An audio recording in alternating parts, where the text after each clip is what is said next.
Hello and welcome to Motorsport Speak, a podcast all about the glorious world of motorsport, brought to you by Motorsport Monday and MotorsportWeek.com. My name's Dan Lawrence, and joining me again is Jack Oliver Smith, and we're here to talk about the beginning of one season and then the end of another. And we're going to start with the end of the 2024 Formula One campaign at the Abu Dhabi Grand Prix, where all the focus was on the Constructors' Championship battle. Two titans of F1, McLaren and Ferrari, fighting to get a Constructors' title for the first time in quite a long time. And it was McLaren who ended a 26-year drought thanks to Lando Norris's victory. So let's start with that.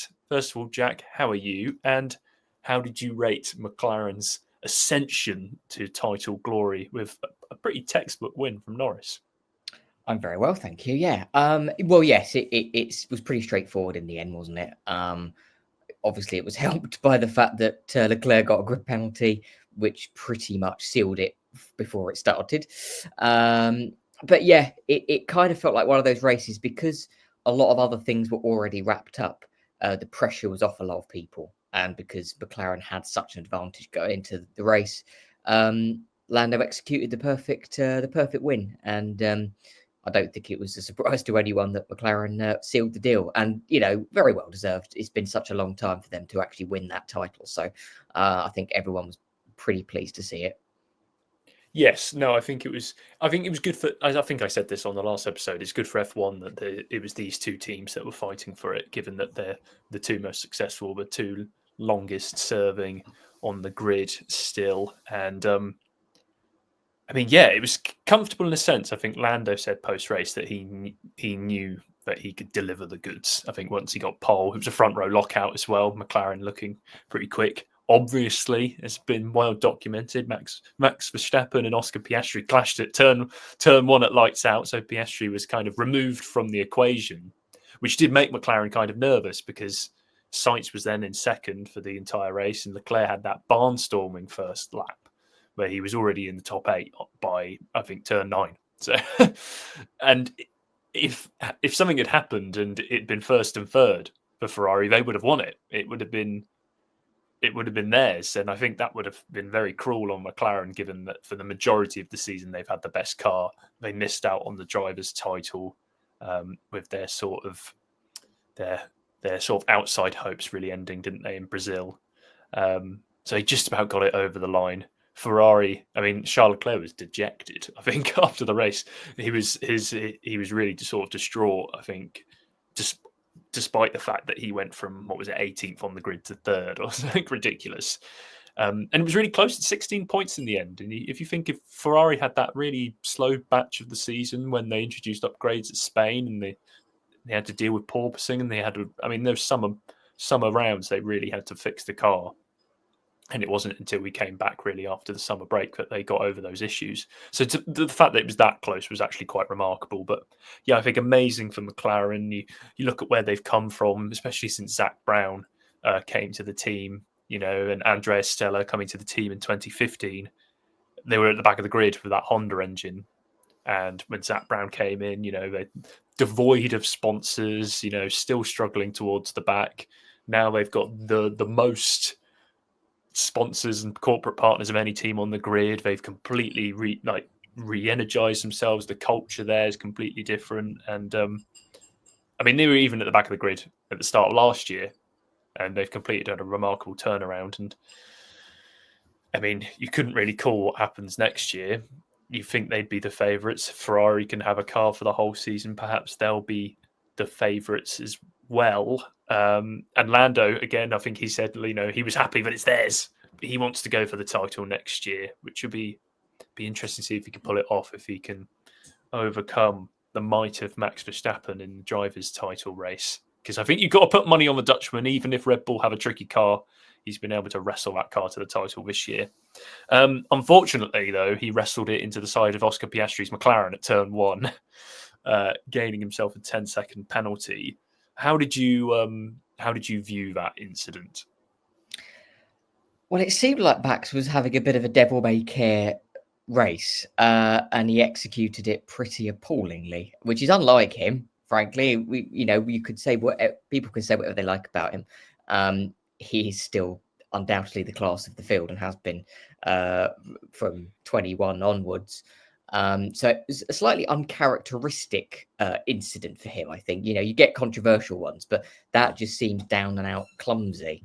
So yeah, I think Oscar can feel very hard done by it.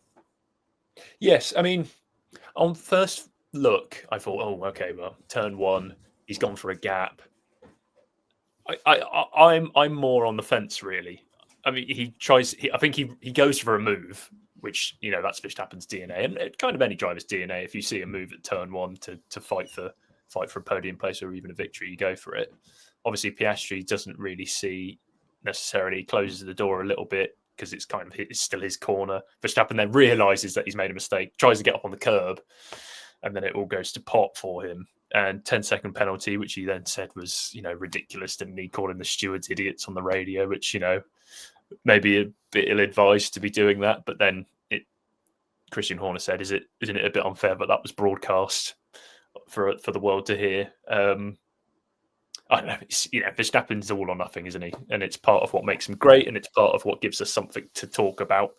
And more on that, I think, later on. But let's talk something a bit more positive, maybe. Lewis Hamilton's last race for Mercedes. We were talking on the last podcast, obviously, of how dismal the Qatar Grand Prix was and how this amazing chapter of the most successful driver-team partnership in history could end on a really bum note. And it almost looked like that was going to happen again with the Q1 exit. But Hamilton managed to rescue it with charging through from 16th on the grid to 4th, executing a really good strategy, offset from everybody else because he started on the hard tyre, where everybody else started on the medium. So that long opening stint came out on the medium when everybody else was on the aging hards, just clawed in. I think it was like a 20-second deficit from P7 to George Russell, his teammate in P4. Got him on the last lap at turn 9, the very corner he lost the 2021 world title. And then emotional radio messages, fitting donuts on the start-finish straight, and a nice end, I think, to the Hamilton-Mercedes partnership, don't you think? Oh yeah, I mean, I kind of felt that. At what point is Lewis Hamilton going to pull a Lewis Hamilton moment in this race? He left it till the very end.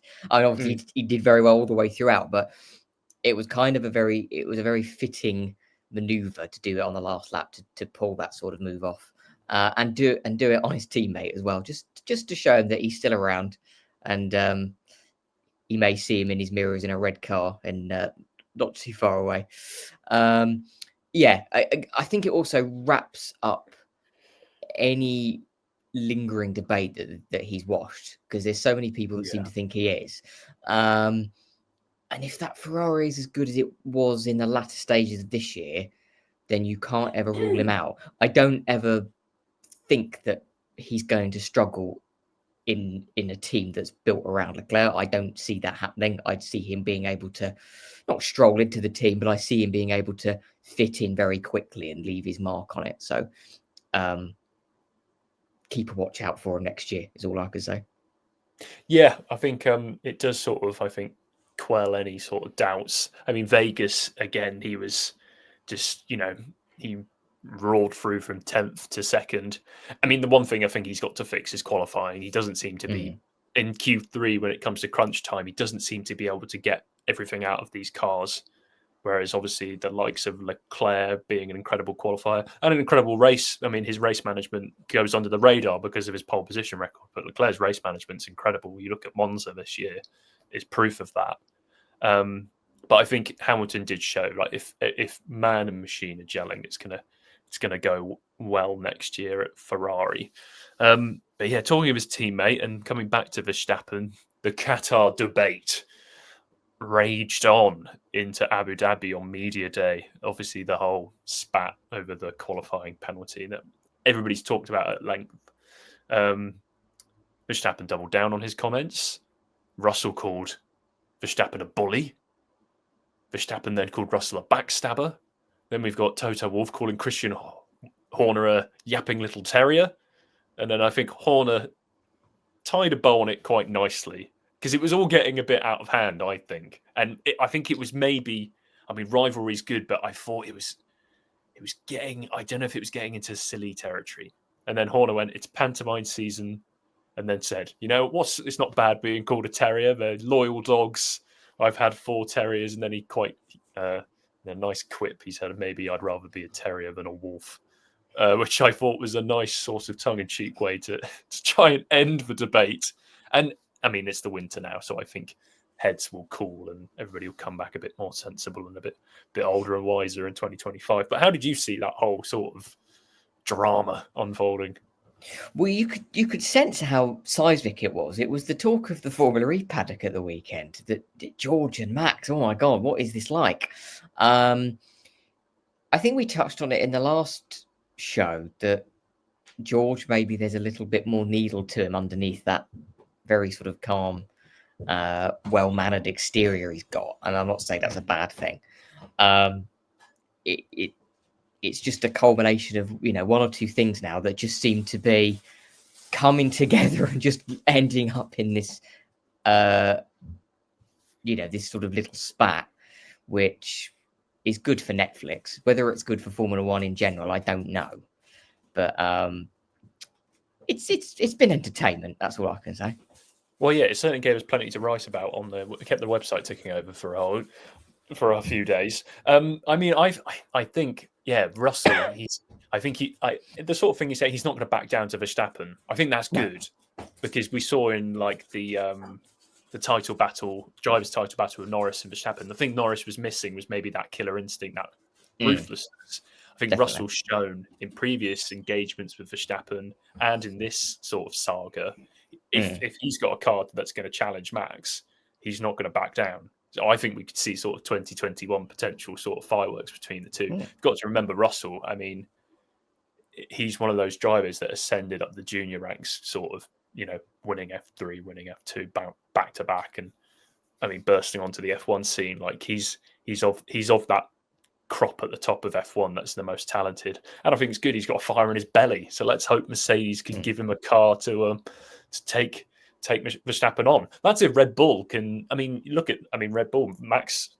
I mean, yes, there was the spin at the start, but he finished 6th. He wasn't in the conversation. There wasn't really. They had those balance issues, came back. They've got issues to fix. Maybe Verstappen won't even be in the title. Maybe it'd be George, having scuffles with Ferraris and McLarens next year if Mercedes get their act a bit more consistent.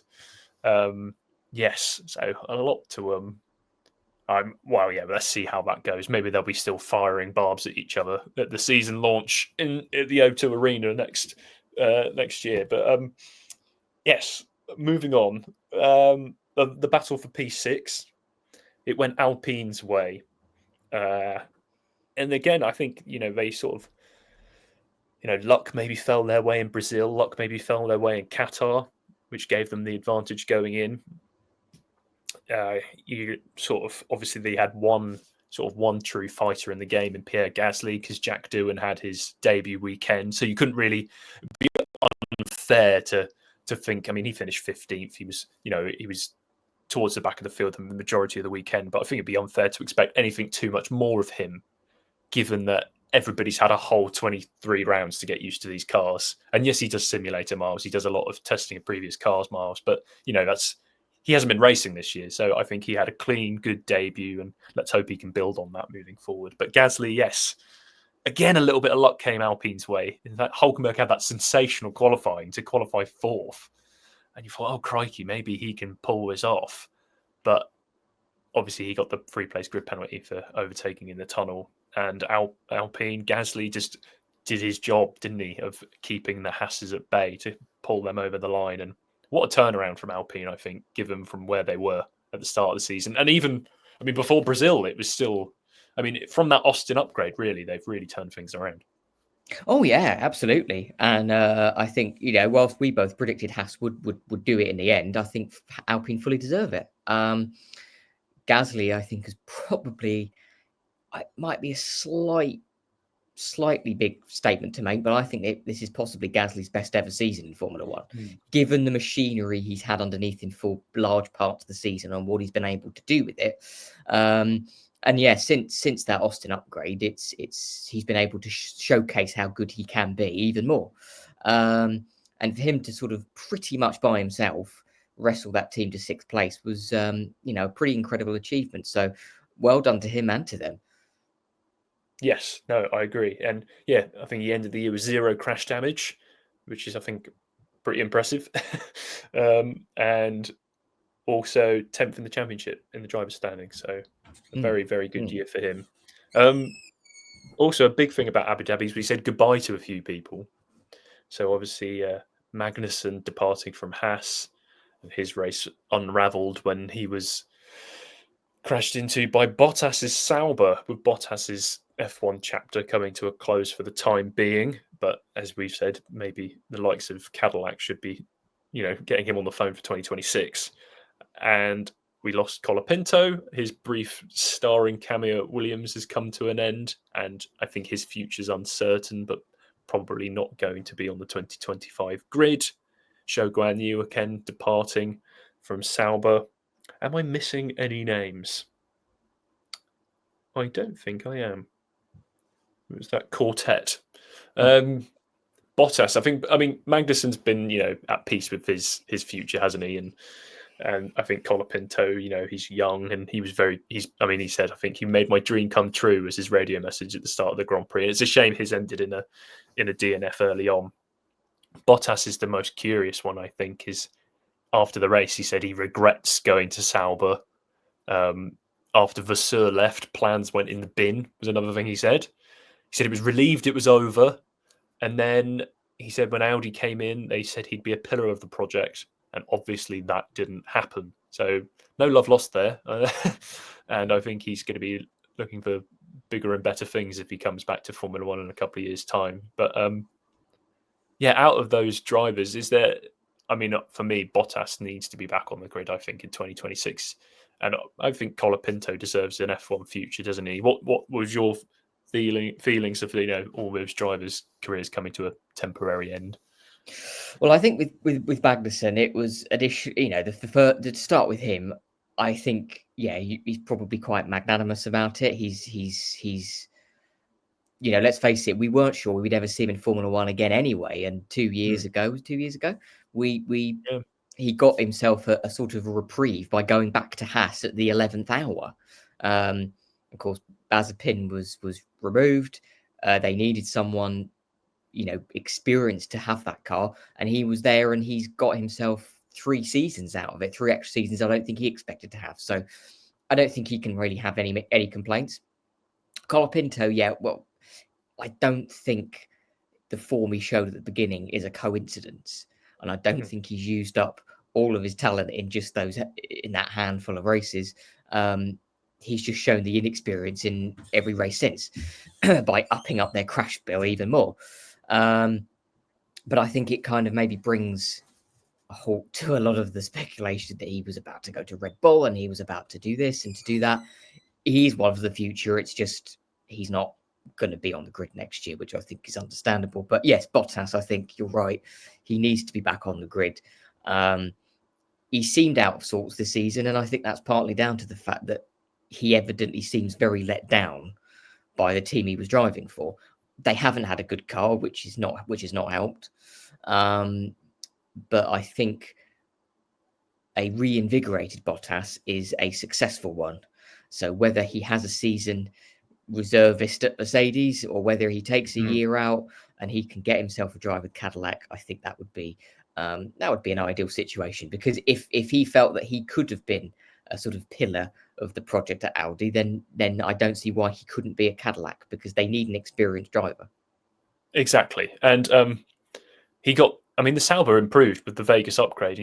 Joe got points in Qatar. Bottas got into Q3 in Abu Dhabi. It was a sensational performance. So, and then Magnussen, again, he's moving on to being a BMW hypercar works driver. So not a bad gig for him moving forward.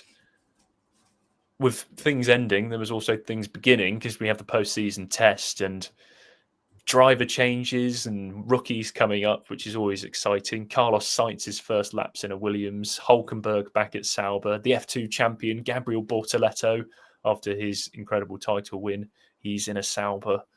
Esteban Ocon in a Haas. We'll quickly touch on that before we move on to Formula E. You can't really take any conclusions from these tests. I think my favourite thing about this is just seeing drivers in their new teams and new surroundings, and how Ocon in a Haas overalls was just a peculiar sight to see.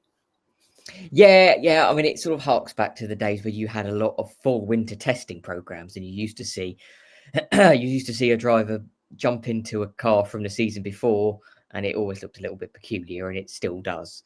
So to see Carlos in the Williams was a bit strange, but I'm sure we'll get used to that and to all of them. But I suppose it's good for them to hop straight into their new employers' cars, just to get some running, to hit the ground running, and to see what challenge in some cases, what challenge these drivers are going to face. But obviously for the likes of Bortoleto, it's exciting because he's making the step up.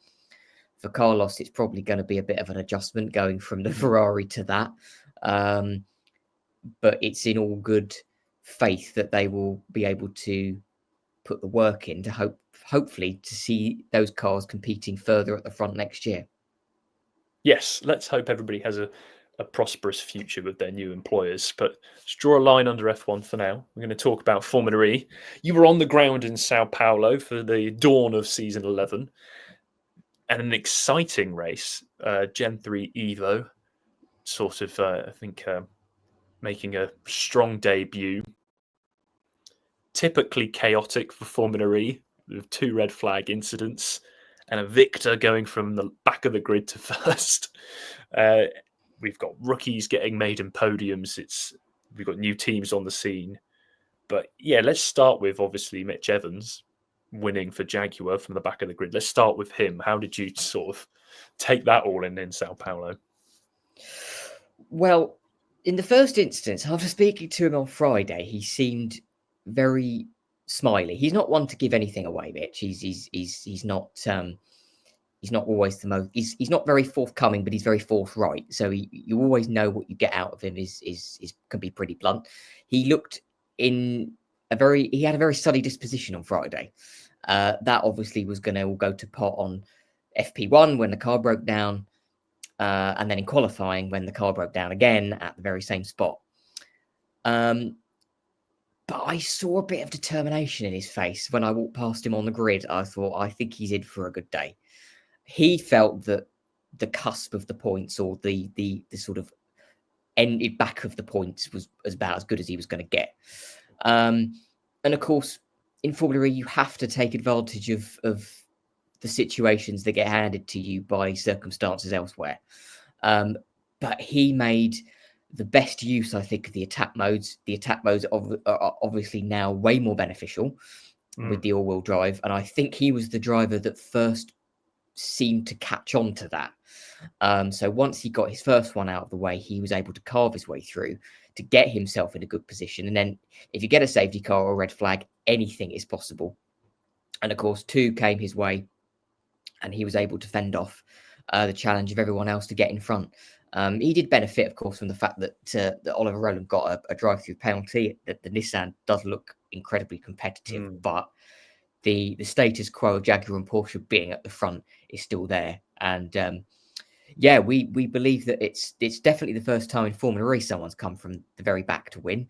We don't think it's ever happened in Formula 1. We believe it's just Bortoleto in F2 this year. So it's an incredible statistic for him, particularly in the first race of this season. Yes, in Formula 1, the record, I think John Watson, McLaren. John Watson, yeah. I think it's Long Beach. He's like 23rd on the grid or something. Yes. He wins. I think that's in 82, perhaps 82, 83, around that time. Obviously before our time. But yes, back to Formula E. Yeah, the one thing I noticed was the Gen 3 Evo cars. I mean, the visual step up in pace from last season was incredible. I mean, yes, it's a narrow street circuit, but they looked quick. And as you say, Nissan looked strong. I think that was backed up by the fact that the Nissan powertrain guided McLaren to 3rd and 4th, with Taylor Barnard in his first full season campaign getting the 3rd place, which was great to see. But I mean, we've spoken about it already. He had an extra 4% energy on Da Costa and in the Porsche and Evans in the Jaguar in front of him, and perhaps inexperience cost him what could have been even a fairy tale first win. He did explain after the race that there were some temperature issues that slightly hindered him. So he didn't have quite the advantage that it seemed on paper, as it were. But yes, he did. It was after the first red flag, the fact that he and Sam Bird had drive-through penalties for the exact same reason the Nissan was overpowering. In the end, it actually enabled them to have that sort of 4 to 5% more, giving them the chance to carve their way through. So by the time of the third restart, after the second red flag, he was in third place and he was able to push on for the win. But I think that a lot of the drivers that were behind Mitch Evans made the decision that to come away with some points was better than to risk it and not come away with anything. But it sort of vindicates the decision from both McLaren and from Barnard that this move was the right thing to do, to go into Formula E and to show just how rapid he is. I don't think there's ever been a rookie in Formula E who's been talked up quite as much as Taylor has. And, it's a long season, but we saw how good he was in the standing races he did last season. And to get a podium on his first full debut was quite impressive. Yeah, let's hope that McLaren can maintain it, because obviously Sam Bird won in Brazil last season, and the pace kind of fizzled out from there on in for McLaren, didn't it, really? They didn't really reach that height again, so let's hope they can use it as a platform and have some good momentum. But yeah, we've been talking about red flags, we've been dancing around it, but obviously that final red flag was a scary incident with Cassidy's Jaguar colliding with Verline's Porsche, and Verline going into the barriers upside down, and obviously we got to see the robustness of the Halo and the Formula E chassis in full effect. Everybody walked away from the incident okay, but I mean, as red flag incidents go, that was quite an intense one. Yes, a friend of mine and I were walking back from the grid walk, and we said to each other, there's not been a very big accident in Formula E for a while. It's been about 2 seasons. And then when Verline went Halo first into the barrier, he looked at me and said, what were we saying about an hour ago? You don't like to see those accidents, but it was very nice to see Pascal walk away. He was slightly desperate to get himself out of the car. Thankfully, the rescue vehicles got him out as quickly as they could, and he was checked over and he was absolutely fine, which is what we like to see. But yes, it just goes to show that the skill levels that are required to drive in this championship are incredibly high. And whilst no one's skill or lack of was at fault here, it just shows that the risks that these drivers are in, because the sort of racing that they do, where it's very close quarter stuff, you can get 3 cars side by side on a twisty layout like that. It's always something you don't want to see, but you kind of maybe have to be prepared for. Yeah, I think, fine margins, isn't it, in Formula E? It's fine margins. And with the speed of these cars only going up, I think it's going to be finer margins still, isn't it? Yeah. Let's end on Formula E discussion. 2 new teams, I think, Kiro and Lola. Kiro getting points with Tictum. Lola struggling a little bit in comparison. How did you see their 2 debuts? Well, again, the red flags did cause, a lot of, it can go one person or one team's way and it can go against the other. Zane Maloney was incredibly buoyed after the race. He was the last driver to leave the media pen. He said to me that he was very much on for points had the red flag not occurred, because I think he was running about as high as 5th at one point. It's a testament to Lola that they are effectively about 2 years behind in development. They only took delivery of a Gen 3 Evo car in April, whereas the other teams had already been working on it for a long time. So for them to be as near to be amongst the pack as well as they are is quite impressive. And it's quite nice that they've got that mixture of youth and experience with Degrassi and with Zane Maloney, who's just got a lot of raw speed. We could see that. I think this is potentially the year we see Dan Tictum actually put his considerable talents to good use, because he's got a car that can actually remain in the top half of the order for a lot of the time. He was slightly introverted on the Friday, but he seemed very quietly confident. The fact being that they have the powertrain that won the driver's title last season, but he has the benefit of having all of the mechanics and engineers that he already had when it was ERT. So I think he's got the best of both worlds. He's got the personnel around him that he knows, but he's also got the benefit of having a powertrain that actually is more likely to go forwards than backwards. And that's what you need, clearly. But yeah, I think it's going to be an exciting season of Formula E ahead, isn't it, really? And it's kind of, I think it's the way they construct the series, isn't it? But it's nice. Formula One's come to a close. Formula E's just gathering pace. It's going to have its place in the sun through the winter months. And obviously a Christmas break now, but January 11th we'll be going to Mexico City for the E Prix, and that'll be exciting to see whether Nissan can recover from their disappointing race, the likes of Cassidy and Verline can recover, whether the status quo will be maintained, and how these rookie teams and rookie drivers. So yes, that's going to be plenty for us to chew into when we get to January. But for now, let's bring this chat to an end. It's been great doing another episode of Motorsport Speak with you, Jack, and hopefully everybody watching and listening has enjoyed it as well. Make sure to keep up to date, like, subscribe, keep up to date with Motorsport Monday and motorsportweek.com, and follow us on socials at Motorsport Week on X, Instagram, Facebook, TikTok, YouTube, and beyond. But for now, goodbye.